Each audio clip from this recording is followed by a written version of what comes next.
شیر جور میشه از شیر گوی جور میشه یا که از شیر پودری میسازه؟ نه دا موږ د غواګانو د شیدو نه جوړو او دا ټول افغانانو ته معلومات دی موږ سره اوس موجود شو د پراته دي تقریبا 200 کیلو دا د غواګانو سره دی اوس نور هم راځي تاسو په مخامخ کې به راځي او هماغه شیدې دلته پخو او د هغې نه قیماق جوړو او د شیدو نه خب دوستای عزیزم اینمی شیریکی را که میبینین کل چیزش وطنیسته. خب ماما میشه که یکم برما بتین که بگن چشک بکنم که چطور است. حالا ما خود در گذشته کرده بودم خیلی مزه‌دار بود. خب دوستای عزیز یا شیریک همایون ماماست که ببینیم چه مزه داره. واقعا که خیلی مزه عالی داره. خب ماما این شیر از این قریجات میگیرین از اینجا؟ او دا خدا که جای دوردست کردین؟ ولا د یو د بل ځای نه د ولس خلک د قریګانو خلک دا دلته موږ ته راوړي ورور جان.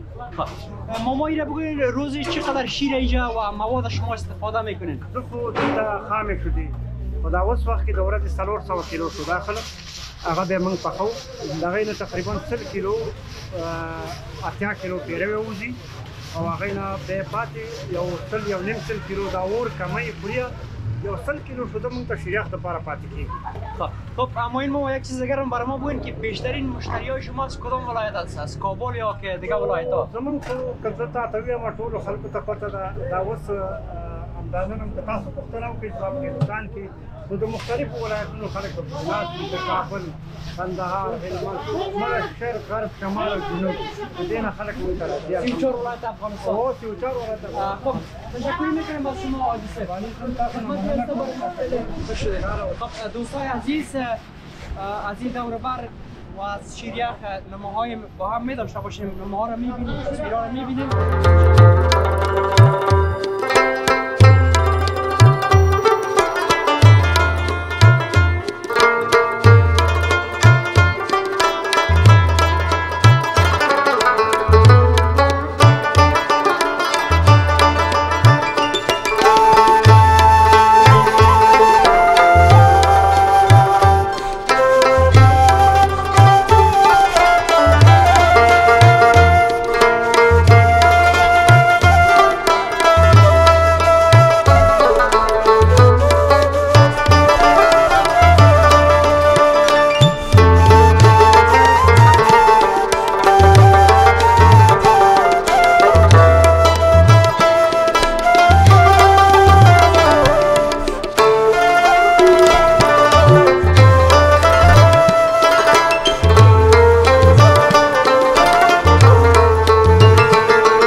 بیننده‌های عزیز سال میشه صحبت با مشتریای ماما همایون داشته باشیم که ببینیم حتی برادران ما از ولایت خوست با اینجا آمدن به خاطر خوردن شیریخ همایون ماما. سلام علیکم. و علیکم سلام. بخیر غریب. سلامت باشین. از کجا آمدین برادر؟ از پکتیا. از پکتیا؟ ډنډه پټان. خب چند ساعت از پکتیا تو به اینجا راه است؟ یاره یو 15 غنټې لار ده ټوله. خب اینجا چکر آمدین دیگه؟ خاطر چکر. خوردن شیریخ. چطور از شیریخ همایون ماما؟ بالکل ډېر خوب شیریخ دی او ډېر مشهور شیریخ دی که مې نور ولایتونو کې یو نوم لري. سلامت باشین. تشکر. سلام علیکم برادر. و علیکم سلام جوړې. اسم مبارک؟ طاهر. طاهر جان از کجا آمدی؟ که پښتو وایم دا بخش. چیش ته روغلی یې؟ ولا به زغاس چکري روغلی یو. شریخ دی پاره روغلی مو لک وګرځاوه خادو. پکتیا کې خو واورېدي. از پکتیا آمدی؟ از کجای پکتیا؟ از ډنډه پټان ولسوالي. سلامت اوسید. مننه جان. مننه. خب بیننده‌های عزیز این دوستای ما بودن که از پکتیا آمده بودن اینجا به خاطر شکر و شیریخ‌پوری در ولسوالی کامه جلال آباد.